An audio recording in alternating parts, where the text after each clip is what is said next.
14. El conflicto en suspenso o el conflicto en equilibrio, con el ejemplo de psicosis y de parálisis motora o sensorial. La nueva medicina prevé una serie de casos específicos y de constelaciones especiales, como el hecho de que un cáncer, durante el embarazo, deja de crecer a partir de la 10ª semana de gestación, porque la nueva vida tiene preferencia absoluta. Sin embargo, el conflicto no se resuelve automáticamente con el embarazo, sino es suspendido temporalmente. Si no se resuelve en su sustancia antes de que finalice el embarazo, vuelve a aparecer con el inicio de las contracciones. Algo parecido sucede con el conflicto en equilibrio. Esto significa, el conflicto en equilibrio es un conflicto que surge con el DHS y en base al propio tipo tiene un foco de Hammer y a nivel orgánico una alteración correlativa. Sin embargo, su actividad es muy reducida, sin llegar a resolverse. Un conflicto así es relativamente poco peligroso, porque como cáncer o no está activo o casi no lo está, por cuanto no se crea ninguna masa conflictiva. Un típico ejemplo de conflicto en suspenso es el conflicto motor, que afecta al centro motor, giro precentral, de la corteza cerebral, de tal forma que la parálisis perdura. La parálisis está en suspenso, es decir, subsiste.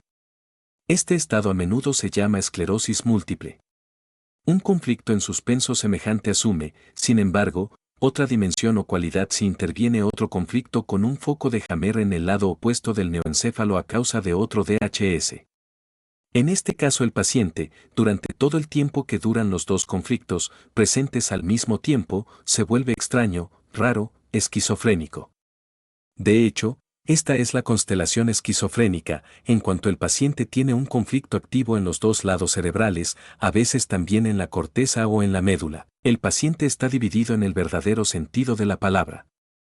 Yo creo que todavía no se puede valorar suficientemente el significado del conflicto en suspenso. Las denominadas enfermedades mentales y psicopáticas son las enfermedades más recurrentes, más frecuentes del infarto cardíaco. La mayor parte de estos pobres pacientes recluidos en clínicas se encuentran en esos lugares porque se ven afectados de un conflicto en suspenso al que, de vez en cuando, se añade un conflicto nuevo, por desgracia en la parte opuesta del neoencéfalo, que lo desencaja. Basándome en mis observaciones, los pacientes que se vuelven dramáticamente extraños han sufrido, sin excepción, un tercer conflicto añadido o tenían una denominada constelación biomaníaca. Ver el capítulo sobre la psicosis. Esto significa, los pacientes con dos conflictos, cada uno de los cuales está en un hemisferio diferente del neoencéfalo, se vuelven esquizofrénicos de un modo no dramático o no más dramático que un enfermo de cáncer. Los pacientes que se vuelven psicóticos de modo dramático llevan a cabo acciones dramáticas, se agitan o enfurecen, normalmente han sufrido otro conflicto, como ya hemos dicho. Tampoco respecto a estos nexos o estas diferencias ningún psiquiatra ha sabido, hasta ahora, dar explicaciones comprensibles. Y jamás ninguno había investigado este tipo de conflictos. Sobre todo, los psiquiatras modernos, que no consideraban importante, incluso pensaban que eran vergonzosos, comunicarse humanamente con estos locos. Al psicótico se le trata durante el resto de su vida como una persona subnormal, como un ser con el que no es posible comunicarse, excepto en algunos periodos.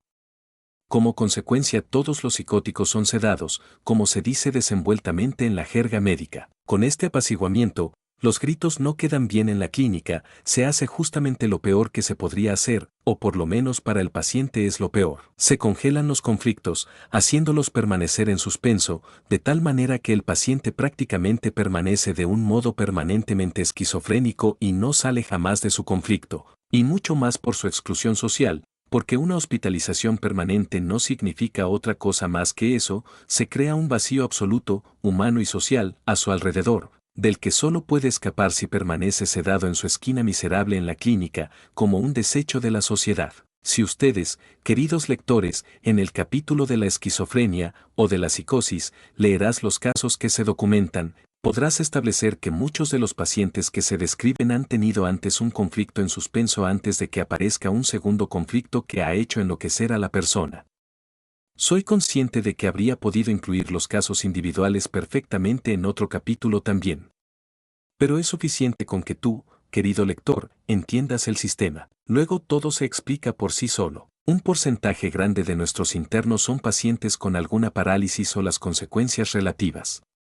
Las parálisis se producen en general a causa de un foco de Hammer, por ejemplo, por un conflicto motor en el giro precentral, donde tras el DHS el conflicto perdura en primer lugar y luego se debilita, pero no se resuelve jamás del todo, porque durante ese tiempo la psique del paciente no permanece indiferente. También en los niños y en los animales que han sufrido una parálisis encontramos un conflicto de desvaloración de psicomológico DHS sucesivo. El DHS surge, por lo general, en el momento en el que el paciente se da cuenta que está paralizado. Puede tratarse de una desvaloración de sí mismo como deportista, pero también de un conflicto de desvaloración de sí mismo central. Entonces aparecen las osteólisis en los huesos, que a su vez inducen a una deformación esquelética.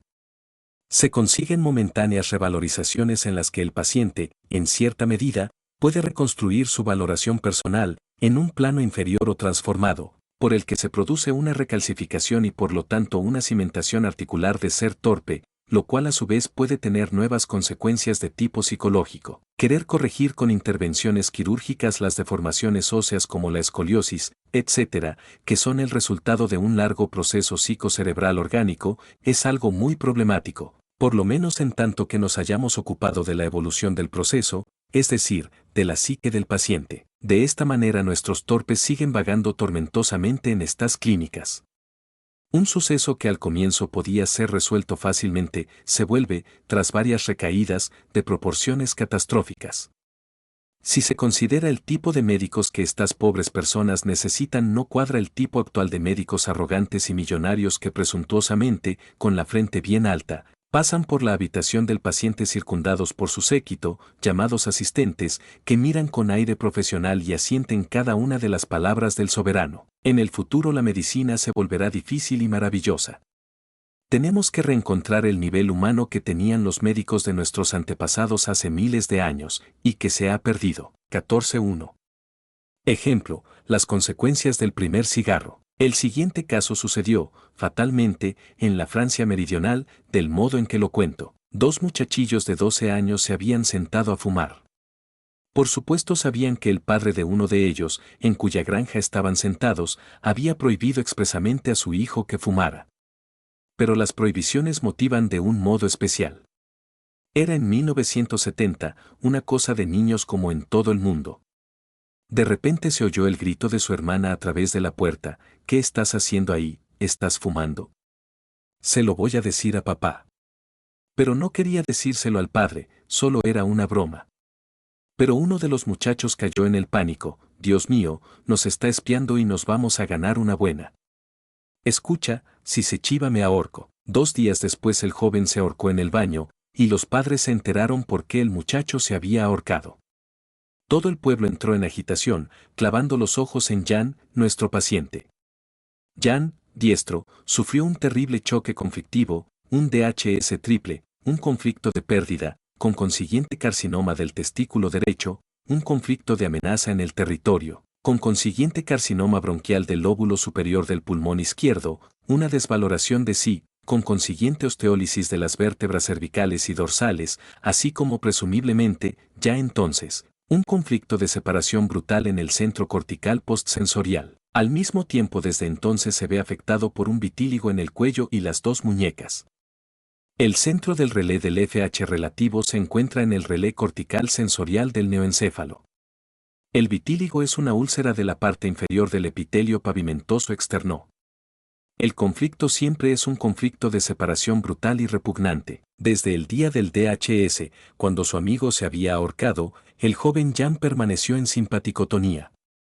Todas las noches soñaba con la muerte de su amigo, en el sueño veía cómo iba al cementerio, adelgazaba, siempre tenía las manos frías. Sin embargo, lo peor fue su terrible depresión y estar extrañamente cambiado.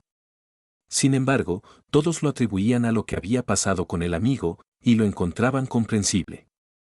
Estaba deprimido porque en la edad prepuber, balance hormonal, estaba afectada la zona perinsular derecha, y estaba extrañamente cambiado por la clara constelación esquizofrénica múltiple. Después de más o menos un año el conflicto se debilitó, sin resolverse. Se volvió solo en parte conflicto en suspenso, porque la desvaloración de sí tuvo un fuerte reventón y la consecuencia fue una escoliosis de la columna vertebral dorsal y una descalcificación de la columna vertebral cervical, en especial de la primera vértebra cervical y de la cuarta a la sexta, correspondiente a un conflicto de desvaloración de sí intelectual, que siempre tiene que ver con una cuestión fundamental, por ejemplo la justicia divina ha caído sobre mí, me lo merezco, etc. Cuando 3 años después se le operó la columna vertebral cervical, y esto salió mal, se produjo una fractura de la vértebra cervical, según dijeron al paciente. El muchacho se enfureció, todo le recordaba al cuello de su amigo con la cuerda alrededor, y entró instantáneamente en delirio, miraba siempre fijamente al techo, tenía un sentimiento de despersonalización, se veía yacer, y que todo lo que tenía bajo él se convertía en agua, porque su amigo se había ahorcado sobre la bañera. En las visiones que tenía durante el delirio siempre aparecía el amigo ahorcado. El paciente había sufrido un conflicto central motor añadido a los 5 conflictos en suspenso ya presentes, y por eso había entrado inmediatamente en delirio. Desde entonces tuvo una tetraplegia, es decir, una parálisis de los brazos y las piernas. Era un torpe paralítico, una persona extraña cerrada en sí misma, lo que la gente de su alrededor atribuía a su triste destino. Otro signo de otro conflicto cortical sensorial, conflicto de dolor o de no querer ser tocado, en el centro cortical sensorial también eran los nódulos, distribuidos en todo el cuerpo, de las extremidades nerviosas, los denominados nódulos de Recklinghausen. A esto se añadía además la depresión, la vieja y la nueva. Cuando vi al paciente por primera vez, en mayo del 1986, el joven estaba casi completamente paralizado. Solo podía mover un poco el brazo derecho, pero no se podía agarrar ni levantarlo.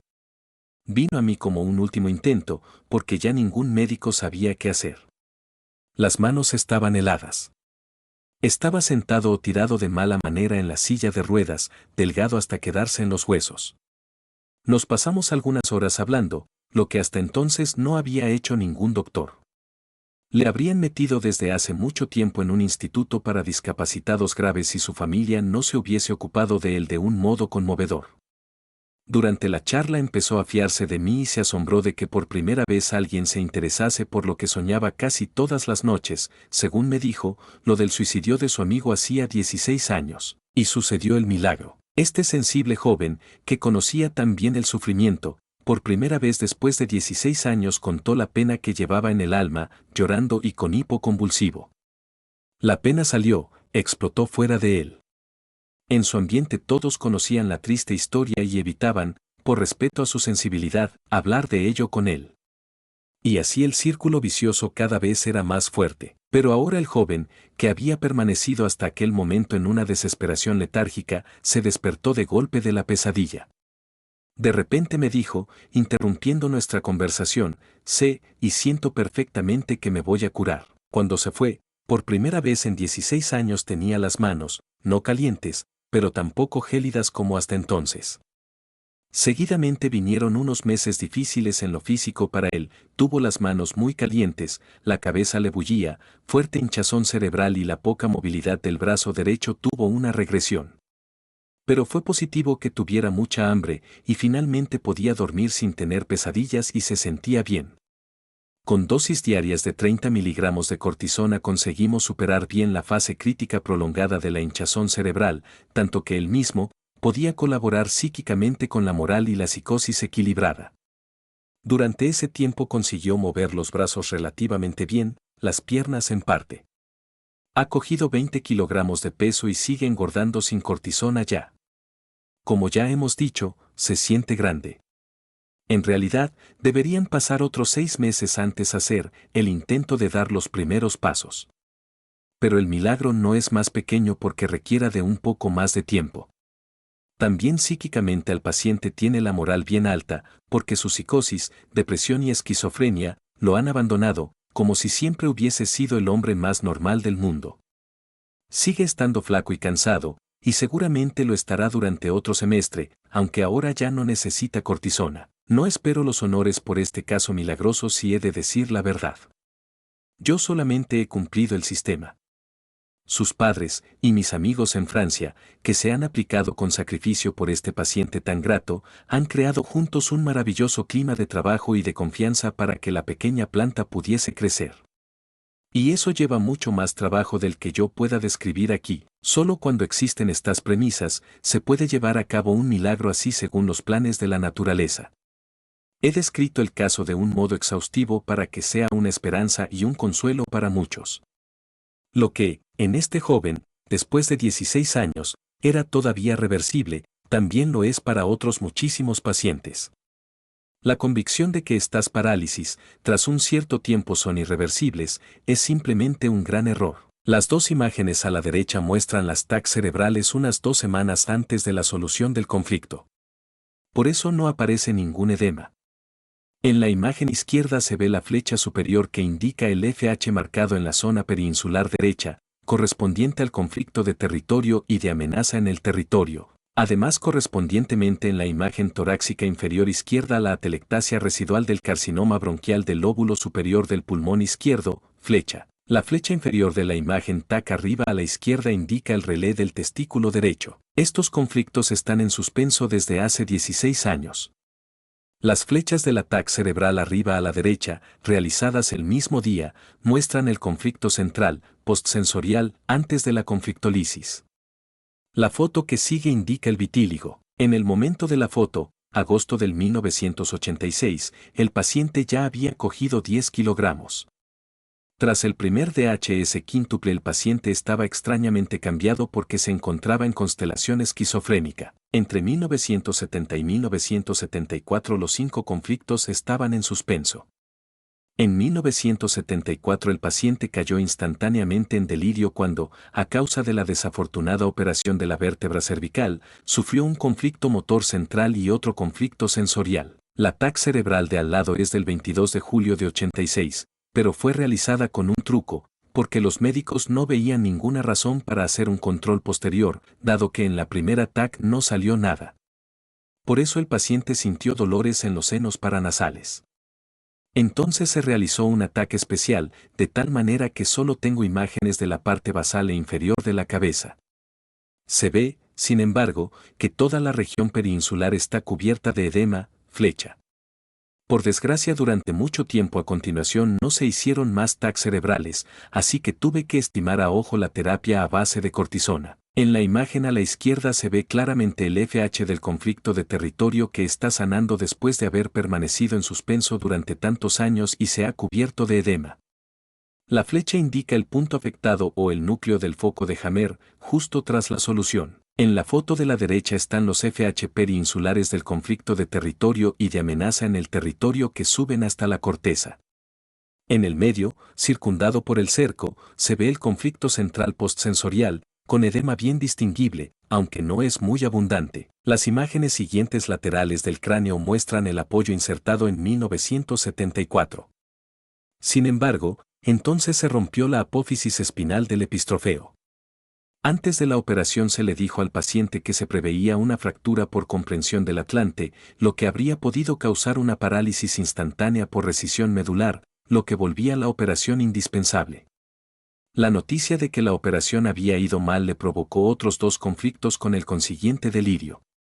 Madre Naturaleza tuvo compasión, en las 2 imágenes se ve la recalcificación de la base craneal y de la vértebra cerebral superior. Entre el cráneo y el epistrofeo se ve una calcificación ósea completa con endurecimiento de las articulaciones. El apoyo, que en un principio se había insertado solo como paliativo, para evitar la parálisis transversal que amenazaba, estabilizó el cráneo. Hoy en día sería superfluo, porque todo se ha estabilizado gracias a un espeso callo. He esperado ardientemente esta imagen de mediados de julio del 1987. Deseaba tanto que fuese así, para el paciente y para los millones de pobres personas que sufren con la misma enfermedad. Aquí está, y es magnífico. El joven siempre ha dicho, yo sé, que el Dr. Hammer tiene razón, he notado y lo siento que cada día va mejor. No importa el tiempo que haga falta, pero lo conseguiré, y ahora lo ha conseguido. Ya se puede mover en la cama, sentir las propias articulaciones, que antes no notaba, puede nuevamente controlar ampliamente los músculos. En la TAC vemos ahora la verdadera razón, los conflictos centrales motor y sensorial finalmente entran en solución. Sabíamos todos que tenía que ser así, porque jamás me creí lo de la historia de la parálisis transversal. De hecho, siempre se tiene una excusa lista. Los informes con los conflictos eran demasiado claros. No les corre un escalofrío por la espalda si piensan queridos lectores, las consecuencias mundiales que tiene lo que se ha descubierto? Que después de tantos años todavía se pueda resolver un conflicto y que la inervación pueda todavía funcionar. Es un milagro de verdad. Sin embargo, tengo que frenar un poco sus esperanzas. No todos los jóvenes tienen una moral tan sorprendente como este muchacho. Es un camino largo. De hecho, una persona así no tiene nada que perder jamás. Sin embargo, el retomar la función cerebral no está exento de problemas. Surgen hiperestesias, dolores de cabeza, fiebre, etc. En estos casos siempre tienes que proceder como un investigador criminal, informándote con precisión de cuando se ha manifestado esa parálisis. No se puede liquidar simplemente como parálisis transversal o contusión de las raíces de los nervios todo eso que no se puede explicar. También es posible, en muchos años incluso probable, que los niños que vengan al mundo con una parálisis hayan sufrido un grave DHS conflictivo en fase intrauterino que ha golpeado en el centro motor. Siempre tiene que tratarse de un conflicto de miedo de ser embrujado o de ser prisionero, que causa una parálisis de la motricidad. Eso no tiene nada que ver con la inteligencia o con la reflexión consciente. Se produce de un modo casi semiautomático en una fracción de segundo. Para un cierto tipo de DHS conflictivo, el individuo, hombre o animal, reacciona con un determinado tipo de parálisis del ser inmovilizado, justo porque se ve afectado el correspondiente centro cerebral. Naturalmente preguntarás al momento, sí, pero ¿cómo se puede salir del conflicto efectivo tras un periodo largo? Es verdad que no es con una reunión amigable, sino a menudo tras un duro trabajo de investigación minuciosa. Normalmente ya se sabe algo, es decir, se sabe de qué conflicto se trata. Una madre puede sufrir un DHS embarazada, pero, aparte de los primeros 3 meses, ninguno de los conflictos subsiguientes estará ligado a ese DHS. Este hecho tiene sus razones biológicas. Muchos conflictos se resuelven justo gracias al embarazo. Pero el futuro bebé puede sufrir conflictos en el vientre de la madre. La segunda dificultad que veo está en el hecho de que cada vez hay menos personas sabias. En su mayor parte se trata de tontos y entre estos hay muchos que se creen inteligentes. Resulta difícil encontrar médicos sensibles que no se preocupan solamente por volverse millonarios. Nótese, el oncoequivalente del foco de Hammer en el centro motor del giro precentral es la parálisis, porque no hay ningún impulso motor mientras que dura la actividad conflictiva. El conflicto del centro motor es el conflicto del miedo de ser aferrado, inmovilizado, es decir, el miedo de no poder escapar o no poder soltarse. El oncoequivalente del foco de Hammer en el centro sensorial del giro postcentral es la parálisis sensorial, a menudo los nódulos de Recklinghausen, un crecimiento glial de las extremidades de la vaina nerviosa, porque el desarrollo de las fibras nerviosas referentes hacia el foco de Hammer está bloqueado. El conflicto del centro sensorial es el conflicto de separación, el conflicto de pérdida del contacto corporal, por ejemplo, madre, familia, manada, etc., lo que en la naturaleza puede ser mortal, en sentido figurado también miedo de ser abandonado. 15. El círculo vicioso. Los pacientes a los que había ya curado yo, y que habían llegado a la solución del conflicto, se encaminaban todos a la muerte si volvían nuevamente a los tratamientos de la medicina tradicional, con intervenciones quirúrgicas radicales, irradiaciones y citostáticos. Solo por casualidad se curaba alguno, que sustancialmente no tenía ningún proceso canceroso activo, sino solo un viejo carcinoma inactivo o encapsulado. Por el contrario, si los pacientes permanecían en un hospital parecido a un sanatorio, sin pánico, con un pequeño departamento intensivo, hasta que se curan, entonces sobreviven casi todos, incluso el 95% o más. Entre estos dos extremos hay un círculo vicioso. Podemos describirlo como una sucesión cada vez más rápida de sucesos con causas que afectan a los 3 niveles de psique, cerebro y órganos a partir de la primera enfermedad, del diagnóstico que sigue y el choque del diagnóstico, de la segunda enfermedad con otro diagnóstico y choque de pronóstico. En medio pueden existir síntomas de fase de solución que, sin embargo, a menudo son malinterpretados por la medicina escolástica, metiendo al paciente cada vez más en el círculo vicioso. Si las personas no reflexionaran sobre su enfermedad y no se dejaran caer en pánico, relativamente pocos morirían por la primera enfermedad cancerosa real. Prácticamente solo aquellos cuyo conflicto no se resuelve o se resuelve demasiado tarde. En base a mis cálculos son alrededor del 10 a 20%, y de este 10 a 20% la mayoría podría sobrevivir también si resolviese su conflicto con la ayuda de personas sabias y comprensivas. Casi todos los pacientes enfermos de cáncer mueren de pánico.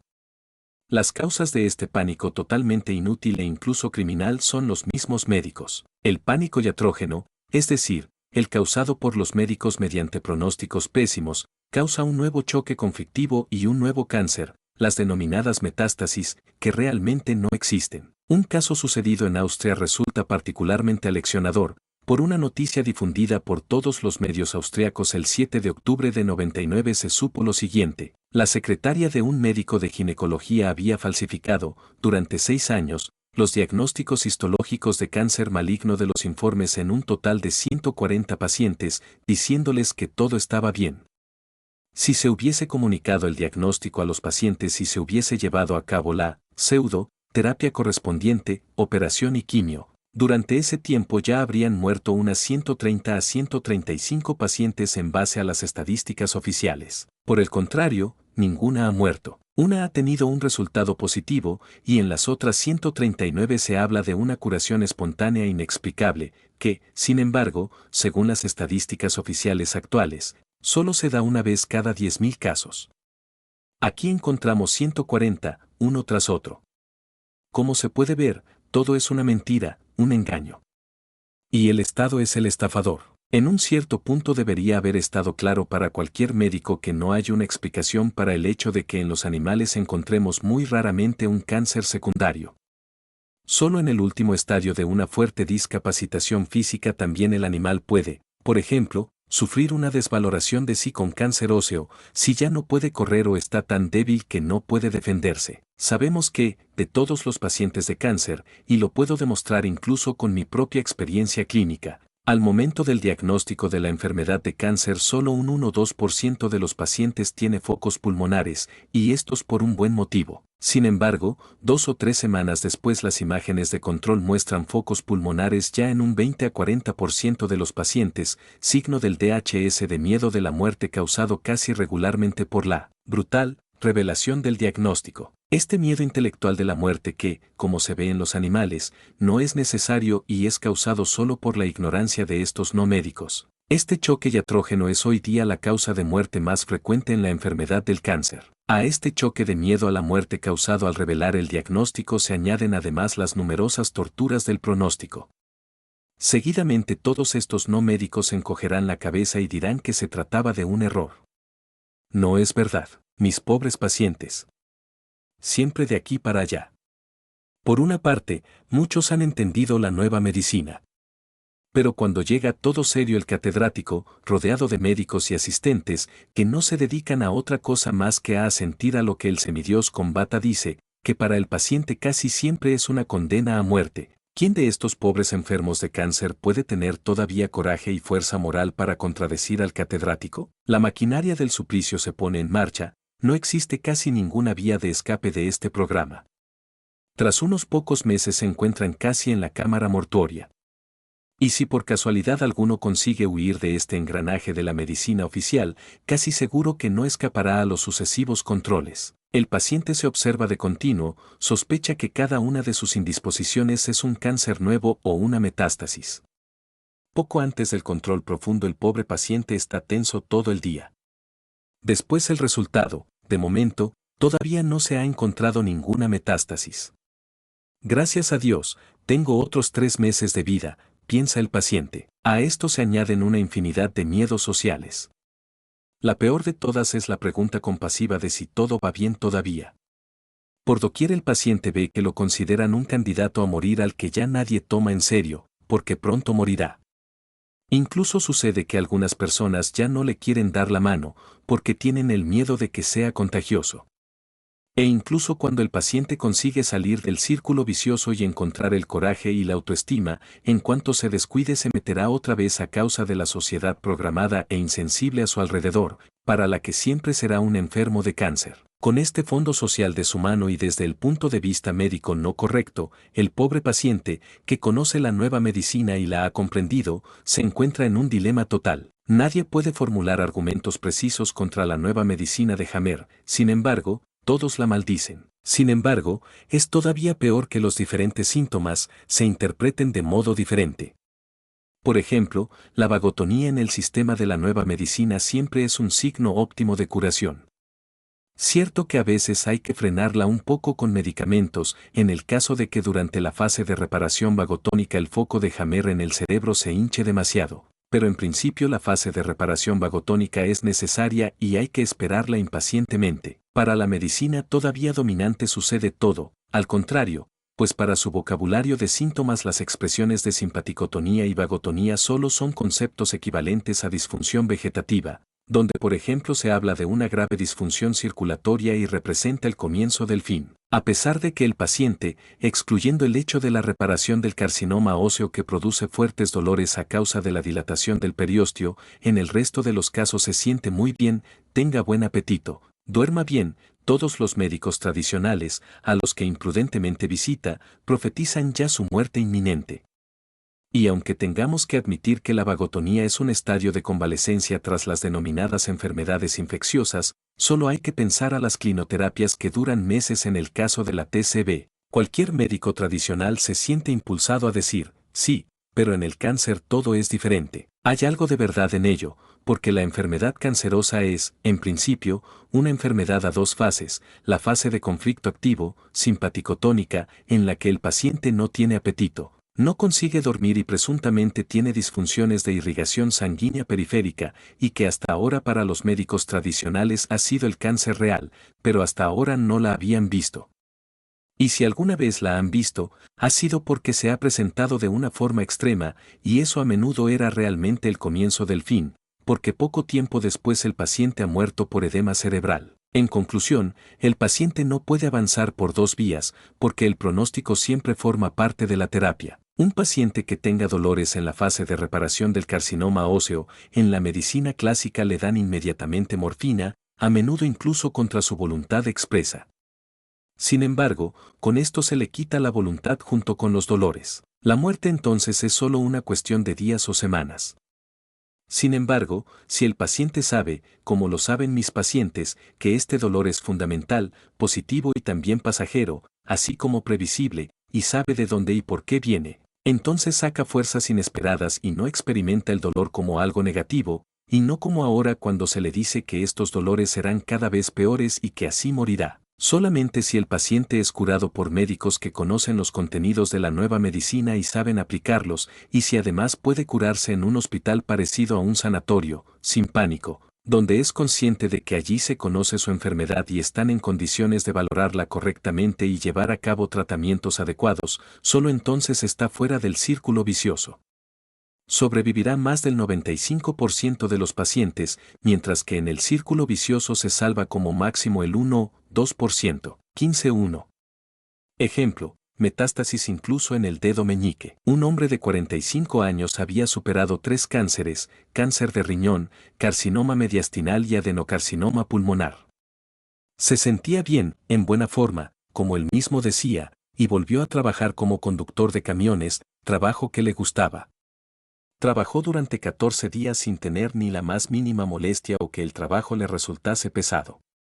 Tras 2 semanas llegó a la empresa alguien del seguro de enfermedades que decía que el enfermo de cáncer tenía que dejar el trabajo inmediatamente y tenía que jubilarse. La mutua aseguradora no estaba muy dispuesta, en caso de duda, a seguir pagando, porque el hecho era que un paciente que podía seguir trabajando no podía durar mucho. Rápidamente sacaron al hombre de la cabina y le declararon inválido. El hombre sufrió un DHS de conflicto de territorio que lo dejó destruido, pero el paciente había sabido asumir ya una vez este tremendo golpe, como me hizo saber 8 semanas más tarde, una vez que había cogido 1 kilo de peso. Consiguió superar nuevamente la fase de reparación con un gran edema alrededor del foco de Hammer en la zona peninsular derecha. Se sentía nuevamente bien y dado que no podía trabajar comenzó a reformar su casa y arreglar su coche. Con una espátula quiso quitar un poco de barniz que se había levantado, para darle una nueva capa, pero al hacerlo se pinchó sin darse cuenta el dedo meñique de la mano izquierda. El pinchazo llegó hasta el hueso. La herida se inflamó, se hinchó transformándose en una osteomielitis localizada en la punta de la falange distal del meñique izquierdo.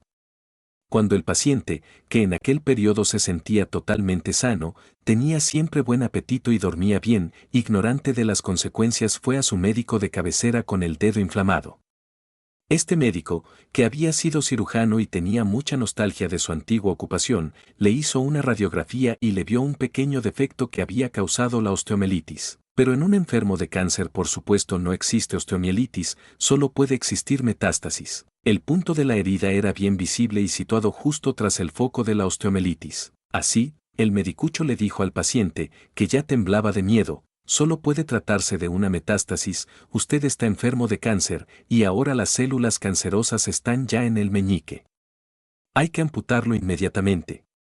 Le aviso que todo lo que le ha dicho el doctor Hammer eran engaños, y que, si sigue así, morirá seguro. El paciente estaba completamente destruido, en aquel instante sufrió un DHS de miedo a la muerte. De mala gana se dejó amputar el dedo, sin examen histológico, hasta el tejido sano, como sucede por regla. El pobre hombre volvió a casa palidísimo, con la mano alzada y sin decir ni una palabra, y solo tras mucho tiempo consiguió decir: el doctor dice que las células del cáncer ahora están en el meñique y que todo lo que me ha contado el doctor Hammer son mentiras, que no tengo esperanza. 6 semanas después el paciente me telefoneó. En aquel momento ya había perdido 10 kilos de peso, y sus pulmones, prácticamente intactos, resultaron llenos de adenocarcinoma en un control.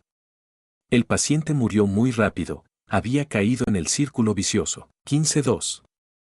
Ejemplo: círculo vicioso a causa del conflicto de miedo por el corazón con mesotelioma pericárdico. Un maestro de tenis de 43 años, zurdo, propietario de un campo de tenis cubierto, había sufrido un conflicto de territorio a causa de este campo. El correspondiente foco de Hammer se encuentra en el lóbulo temporal izquierdo. La localización del órgano corresponde a una úlcera del íntima de las venas coronarias. Tras unos 6 meses el paciente resolvió su conflicto.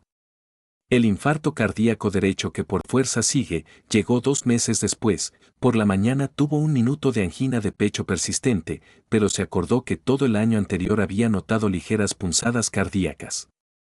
El fuerte ataque de angina de pecho se debilitó un poco en el curso del día y desapareció al final del segundo día. Este ataque de angina de pecho fue el DHS. Él pensó: oh Dios, ahora la bomba se ha roto, esto es un infarto cardíaco, ahora ya no puede seguir dando clases de tenis. Entonces sucedió lo siguiente: el paciente ya desde hacía 6 semanas tenía la sensación de un gran cansancio, que sin embargo no había querido tomar en serio y lo había combatido con café. Naturalmente, tras el ataque de angina de pecho el cansancio volvió, pero lo relacionó con el corazón. Había notado el fuerte ataque de angina de pecho como un miedo-agresión contra el corazón. La bomba se ha roto, y ahora este conflicto se mantiene activo a causa del cansancio. Por lo tanto, el paciente tenía un conflicto de territorio resuelto tras la crisis epiléptica, infarto cardíaco derecho, y al mismo tiempo un conflicto activo de agresión al corazón con un mesotelioma pericárdico. Después de algunos meses el cansancio de la fase de reparación debida al conflicto de territorio resuelto había desaparecido y se resolvió también el conflicto de agresión al corazón seguido del habitual derrame pericárdico. En la fase PCL.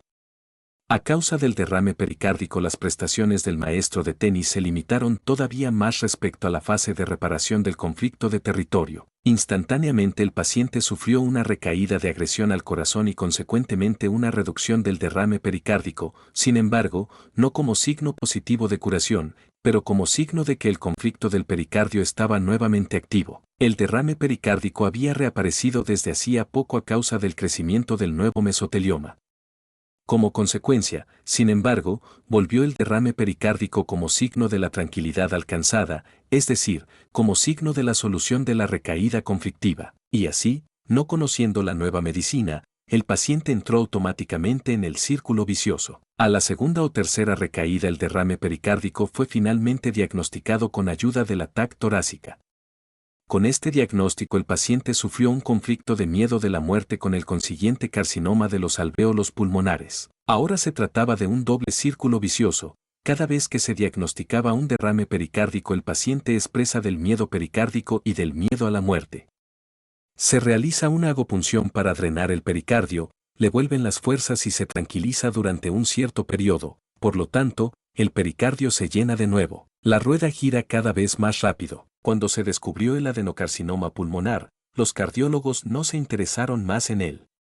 Entonces alguien le habló de la existencia de la nueva medicina. La nueva medicina puede interrumpir un círculo vicioso doble de este tipo, pero solo si el paciente está en condiciones de entender todos los nexos. 15.3.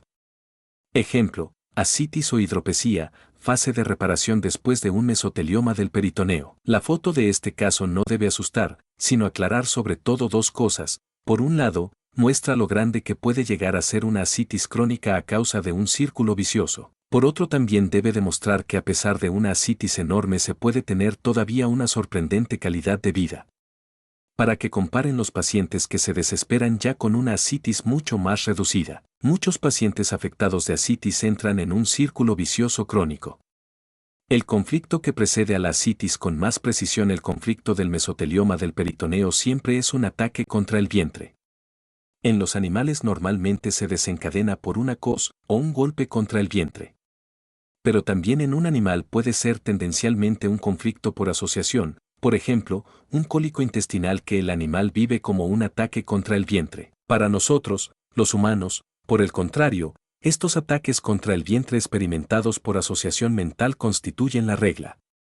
En la mayor parte de los diagnósticos quirúrgicos que conllevan una intervención que se realiza en el vientre, el paciente experimenta un ataque contra el vientre, es decir, se imagina al cirujano que le corta la tripa. Dado que casi todas las operaciones se realizan bastante rápidamente tras el diagnóstico, normalmente el cirujano no ve todavía el minúsculo trocito de mesotelioma, es decir, un pequeño tumor, que por el contrario vería enseguida si la intervención se pospusiese unas 4 semanas por cualquier motivo. Estos son los casos en los que el cirujano abre y cierra y en su informe se lee: la intervención prevista no tenía ningún sentido porque todo el peritoneo está ya lleno de metástasis. Un caso parecido se ha producido en una paciente a la que se le había diagnosticado un adenocarcinoma del hígado.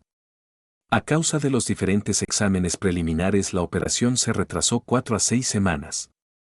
Como consecuencia se abrió y se cerró porque no había nada que hacer. En este punto la paciente conoció la nueva medicina y leyó un libro en el que se decía que, por suerte, la ascitis era una consecuencia de haber sufrido un conflicto de ataque contra el vientre. A pesar de eso entró en un círculo vicioso. Durante casi 2 años tuvo una ascitis crónica, al final enorme, aunque se sentía bien, sin embargo, tenía buen apetito, montaba en bicicleta, nadaba, pero la ascitis no desaparecía. Al final la paciente me llamó y preguntó por qué la ascitis no se volvía más pequeña.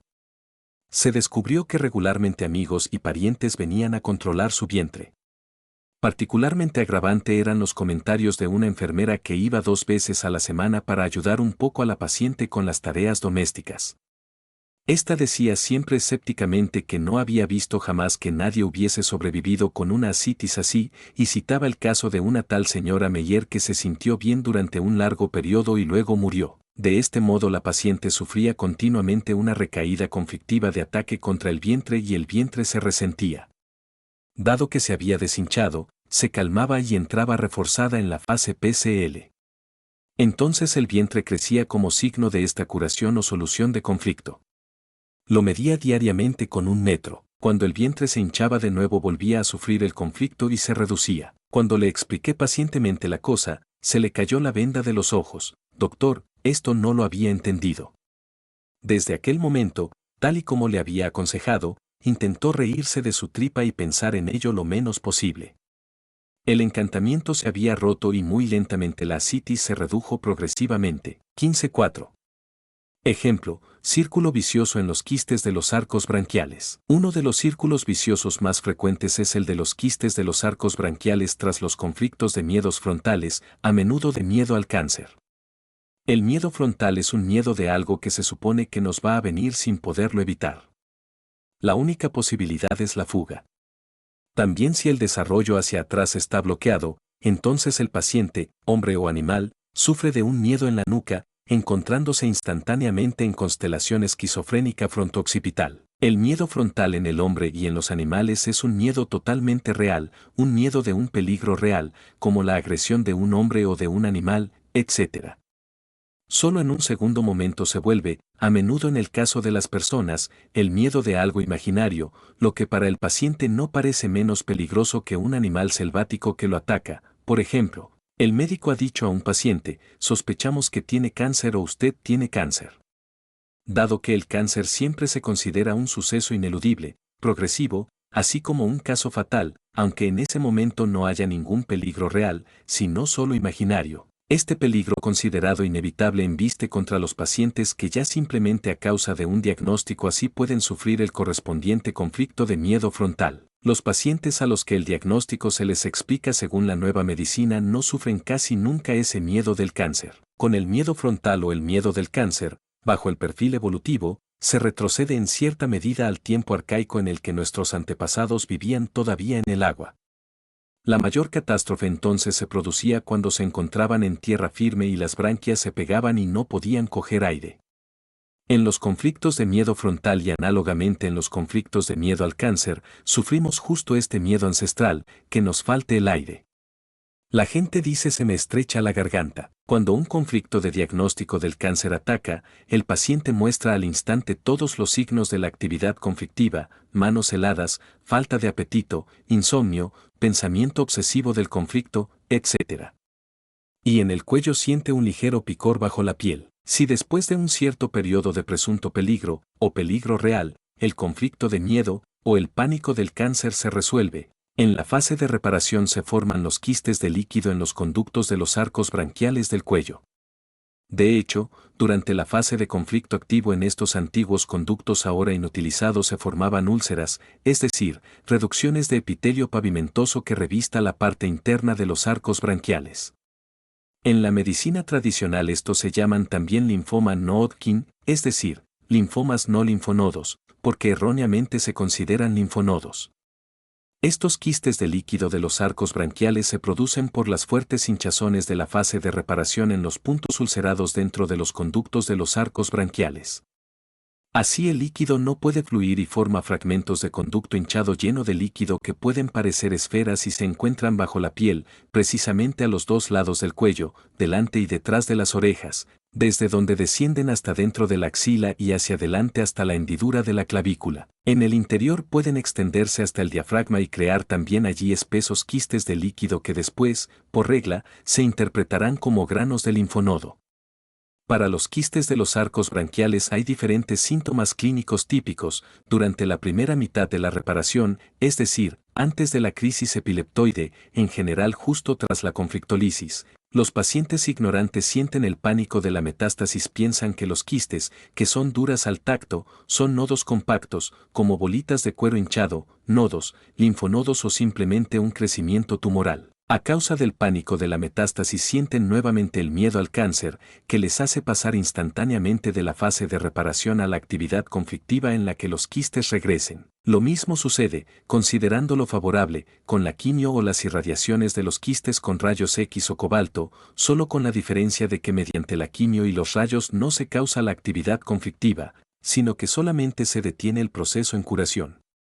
En los dos casos el paciente entra inmediatamente en el círculo vicioso. En el caso de una recaída conflictiva por un nuevo miedo al cáncer se producen interrupción de la reparación, regresión de los quistes de los arcos branquiales, ulterior expansión de la úlcera en los antiguos conductos de los arcos branquiales. Permanece la masa conflictiva, que por la interrupción abrupta de la reparación no ha podido curarse completamente ni psíquicamente ni orgánicamente, es decir, permanece una curación residual, que todavía debe ser completada.